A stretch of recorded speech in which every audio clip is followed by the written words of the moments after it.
But as we look ahead, we can't lose sight of the urgent need to get our fiscal house in order.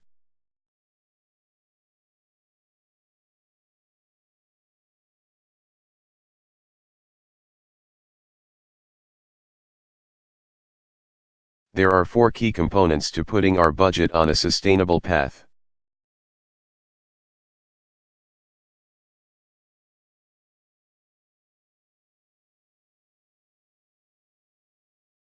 Maintaining economic growth is number one. Healthcare reform is number two. The third.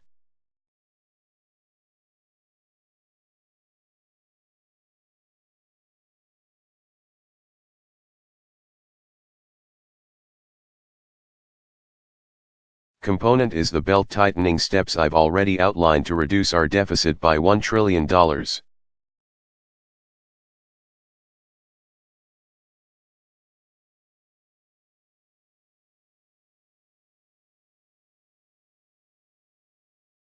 Starting in 2011, we will enact a 3-year freeze on all discretionary spending outside.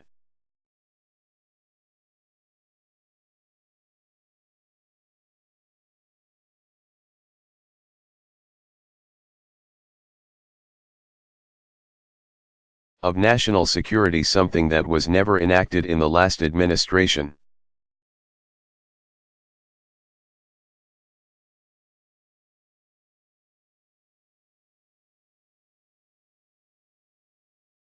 We will allow the tax cuts for the wealthiest Americans to expire.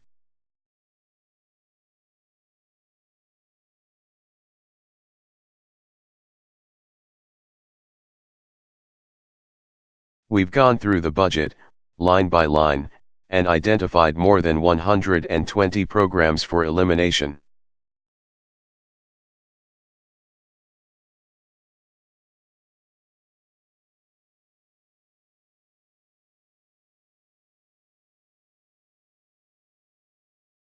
We've restored a simple budgeting rule that every family and business understands, called pay-as-you-go.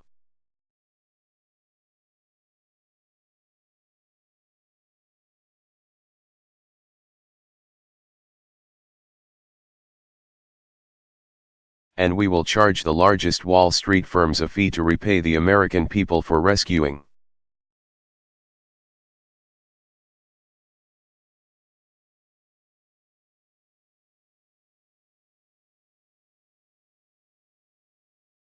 Them during the financial crisis, a fee that will bring down the deficit by $90 billion a fee.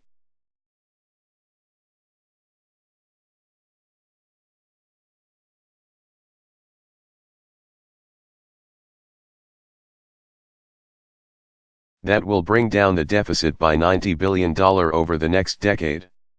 By the way, that $90 billion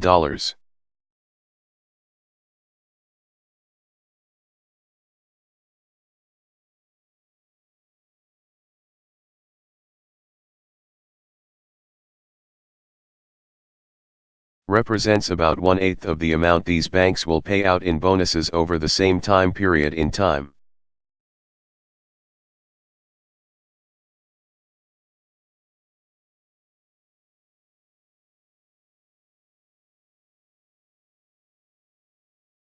Now, finally, the fourth component in improving our fiscal health is the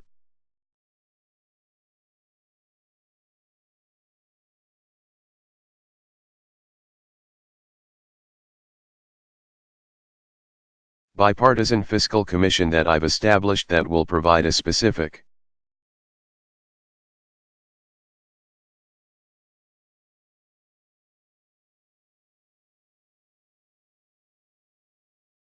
set of solutions by the fall to deal with our medium and long-term deficit.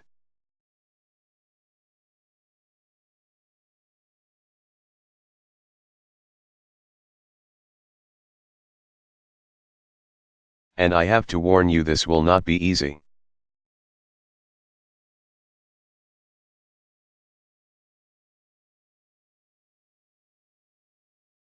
I know that some like to make the argument that if we would just eliminate pork barrel projects and foreign aid,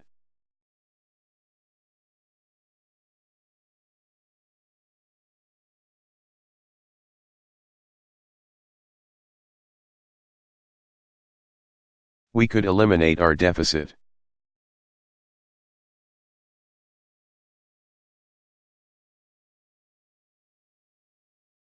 Turns out such spending makes up just 3% of our deficit.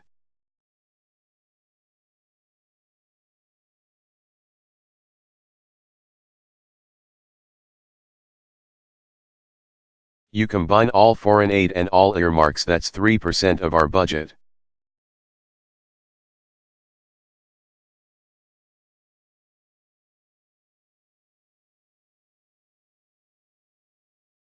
So meeting the deficit challenge will require some very difficult decisions.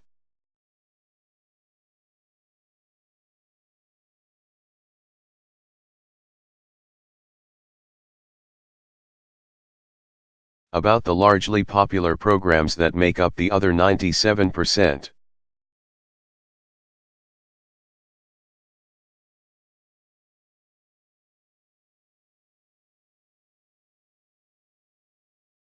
It means we'll have to sort through our priorities and figure out what programs that we can do without.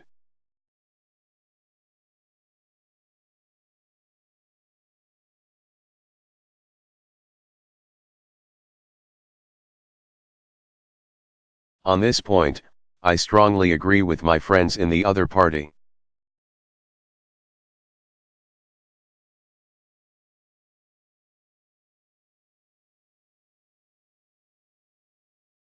What I don't agree with is the notion that we should also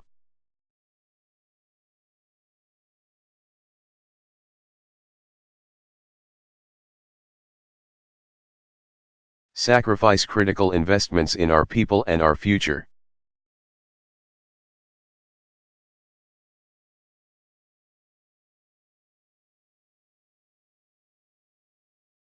You know, if you're a family who's tightening your belt, you will definitely sacrifice going out to dinner.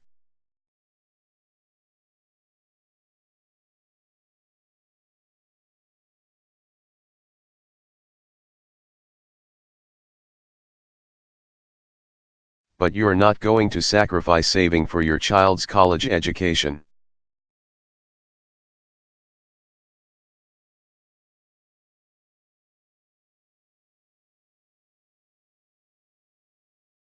It's precisely our investments in education and innovation.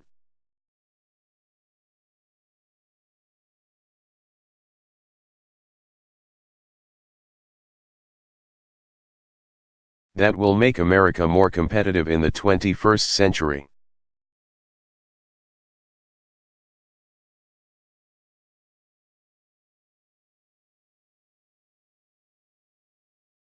And we can't go back, we've got to move forward.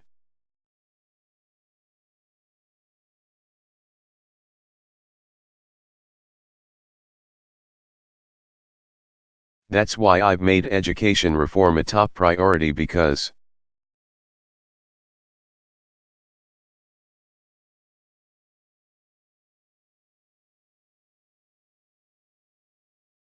countries that out-educate us today will outcompete us tomorrow.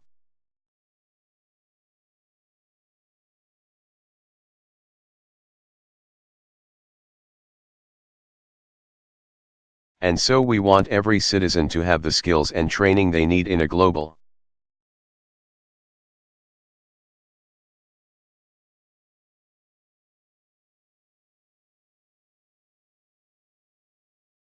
economy from the day that you're born through whatever career you may choose.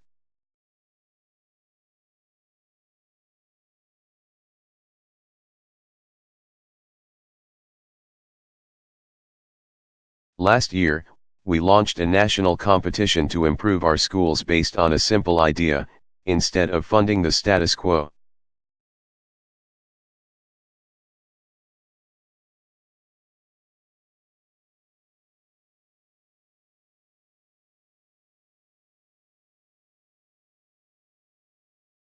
we will only invest in reform that raises student achievement, that inspires students to excel in math and science.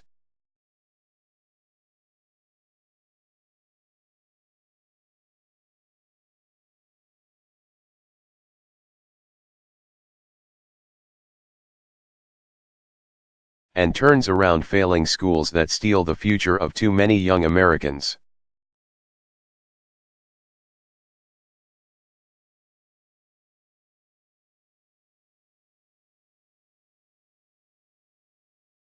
And to achieve my goal of ensuring America once more has the highest proportion of college graduates in the world by 2020.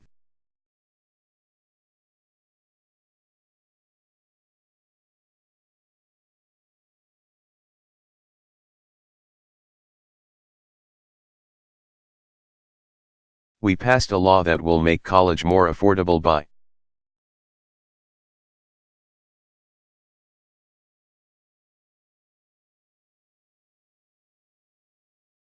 ending the unnecessary taxpayer subsidies that go to financial institutions for student loans.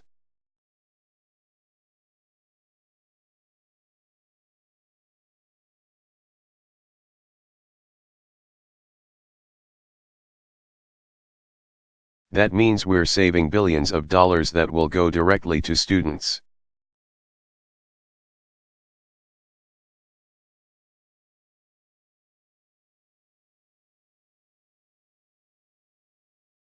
Including students right here at Carnegie Mellon.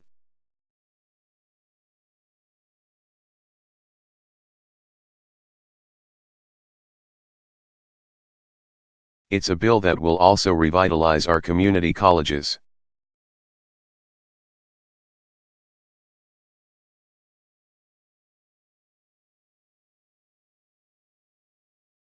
Which are a career pathway to the children of so many working families.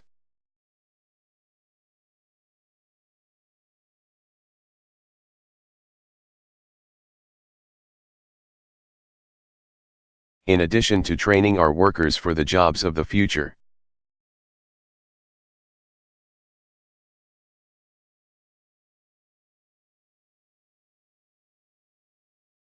We're also investing in the innovation that will create those jobs here in America, the research.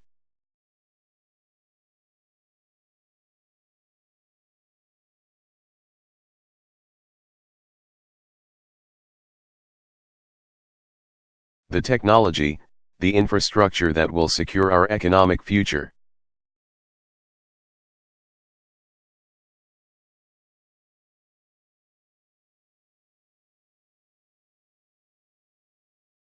Right now, as we speak, the Recovery Act is putting Americans to work building a 21st century America.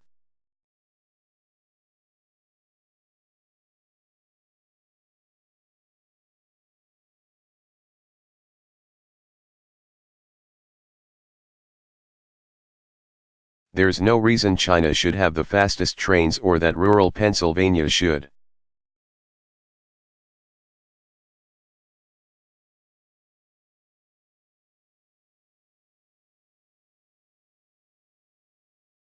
Be without high-speed internet access.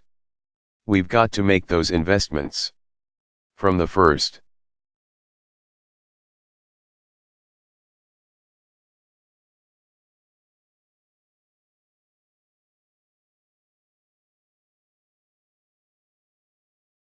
Railroads to the interstate highway system, this nation has always been built to compete.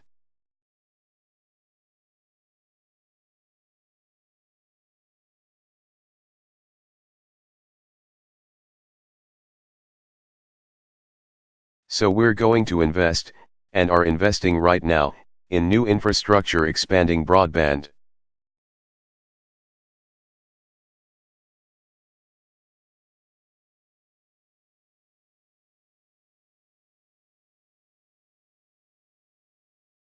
Health information technology, advanced manufacturing facilities, America's first high-speed rail network.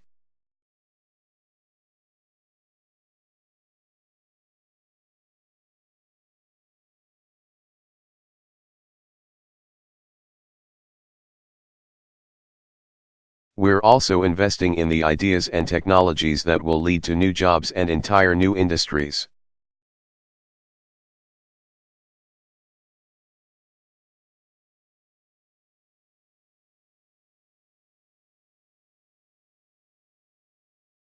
Consider what we've done with clean energy.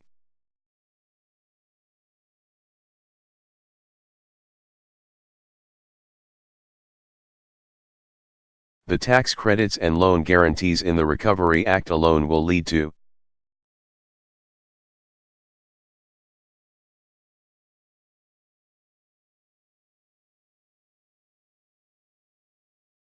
$720,000 clean energy jobs in America by 2012. 720,000. I'll give you one example.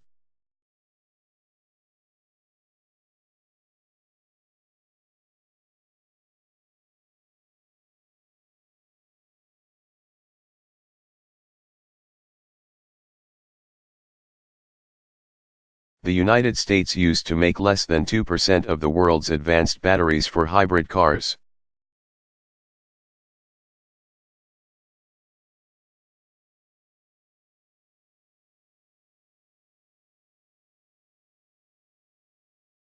By 2015, because of the investments that we made.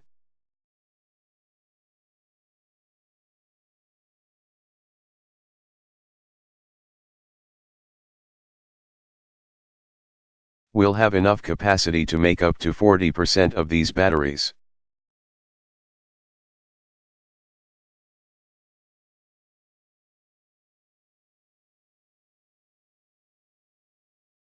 Now, this brings me to an issue that's on everybody's minds right now, namely,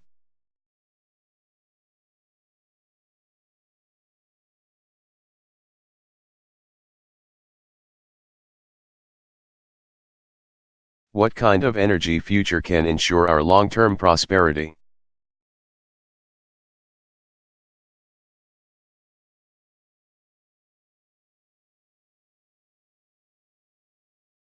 The catastrophe unfolding in the Gulf right now may prove to be a result of human error.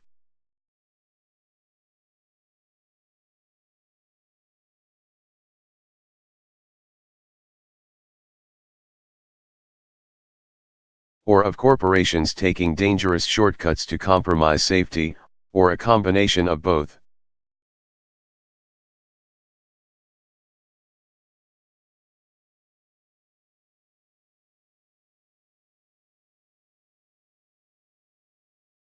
And I've launched a national commission so that the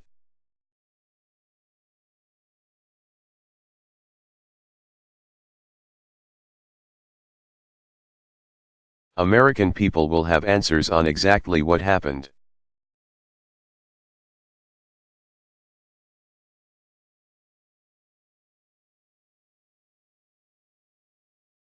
But we have to acknowledge that there are inherent risks to drilling 4 miles beneath the surface of the Earth.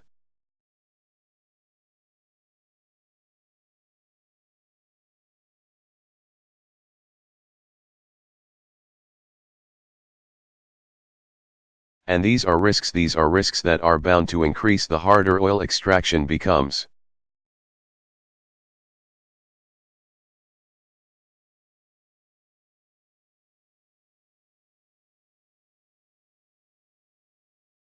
We also have to acknowledge that in America run solely on fossil fuels.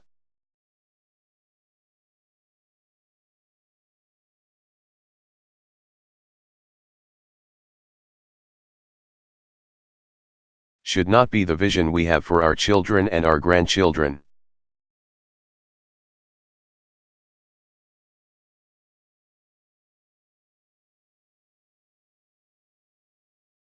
We consume more than 20% of the world's oil, but have less than 2% of the world's oil reserves.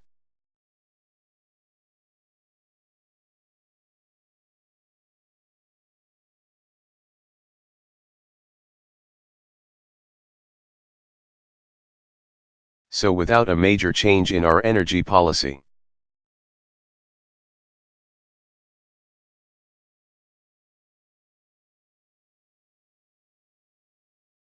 our dependence on oil means that we will continue to send billions of dollars of our hard-earned wealth to other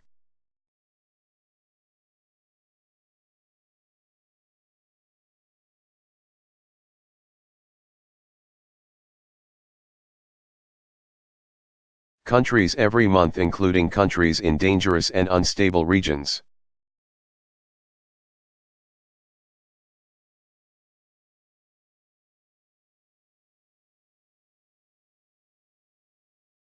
In other words, our continued dependence on fossil fuels will jeopardize our national security.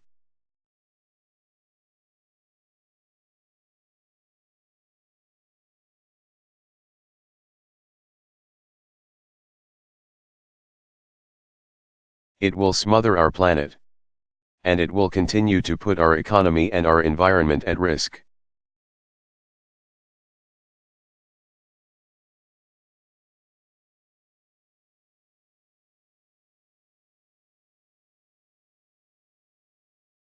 Now, I understand that we can't end our dependence on fossil fuels overnight.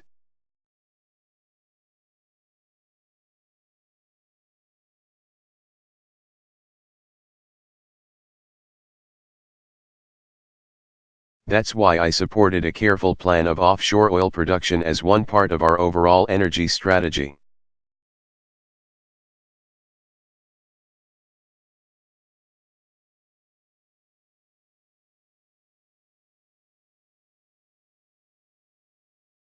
But we can pursue such production only if it's safe.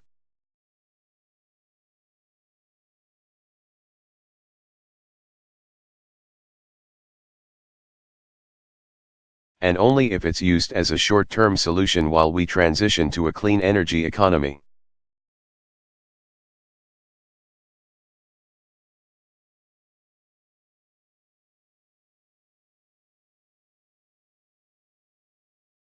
And the time has come to aggressively accelerate that transition.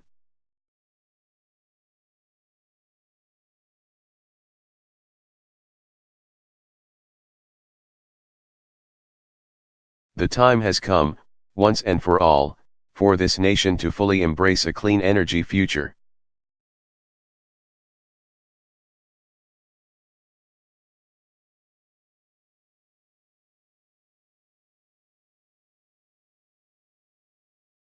Now, that means continuing our unprecedented effort to make everything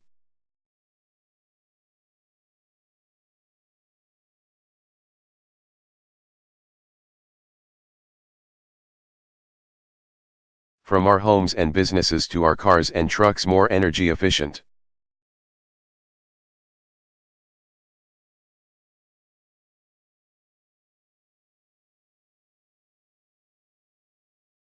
It means tapping into our natural gas reserves.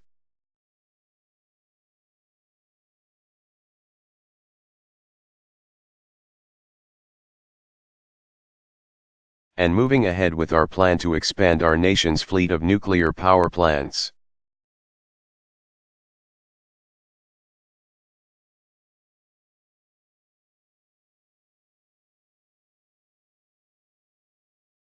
It means rolling back billions of dollars of tax breaks to oil companies.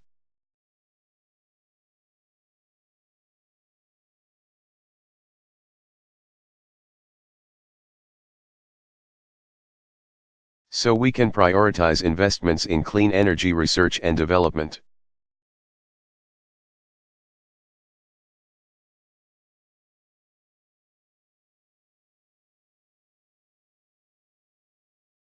But the only way the transition to clean energy will ultimately succeed is if the private sector is fully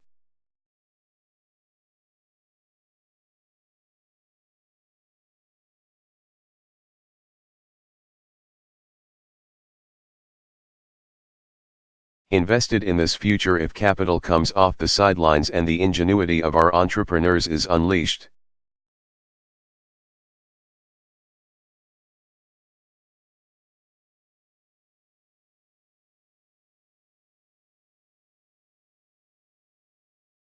And the only way to do that is by finally putting a price on carbon pollution.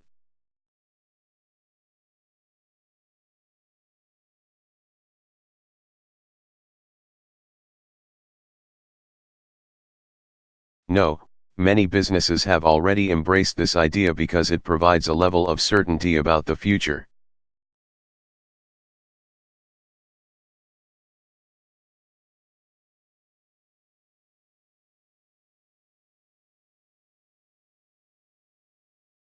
And for those that face transition costs, we can help them adjust. But if we refuse to take into account the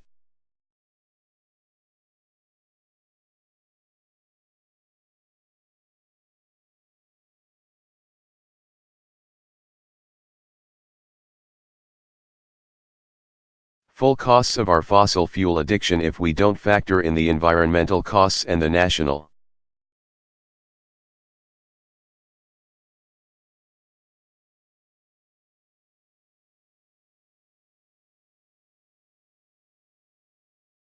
security costs and the true economic costs, we will have missed our best chance to seize a clean energy future.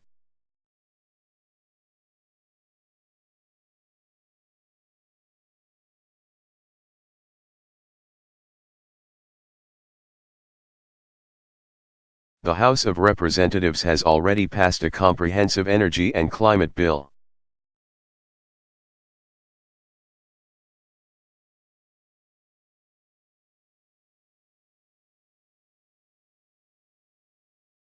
And there is currently a plan in the Senate, a plan that was developed.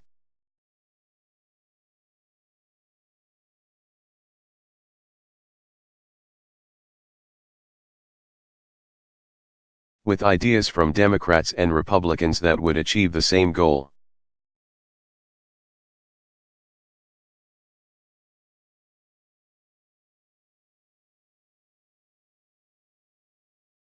And, Pittsburgh, I want you to know, the votes may not be there right now.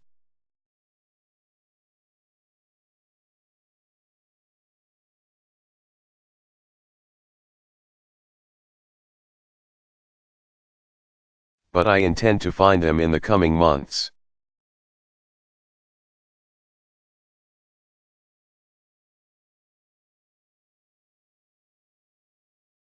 I will continue to make the case for a clean energy future wherever and whenever I can.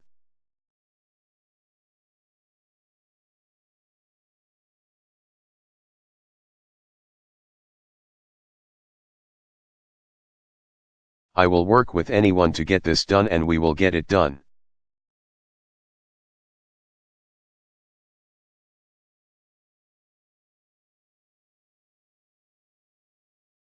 The next generation will not be held hostage to energy sources from the last century.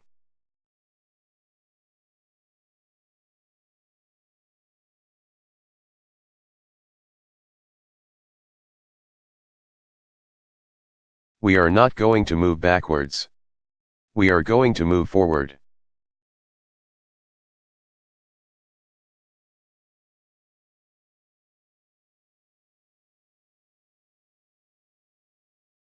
This overarching principle that we must invest in and embrace the innovation and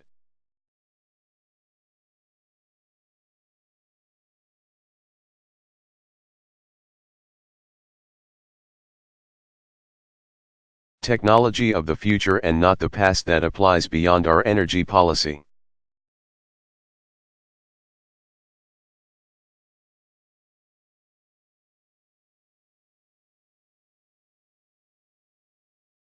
That's why we've decided to devote more than 3% of our GDP to research and development.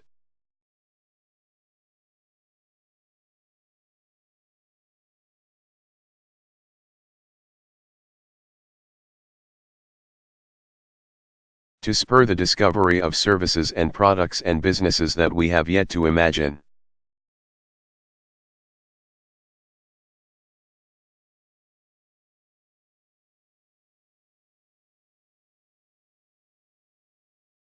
We've proposed making the research and experimentation tax credit permanent, a tax credit.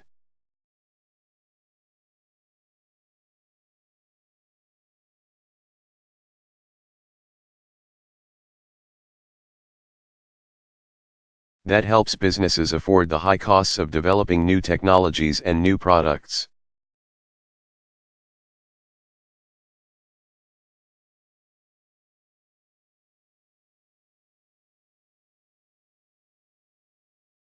Last year, we made the largest investment in basic research funding in history.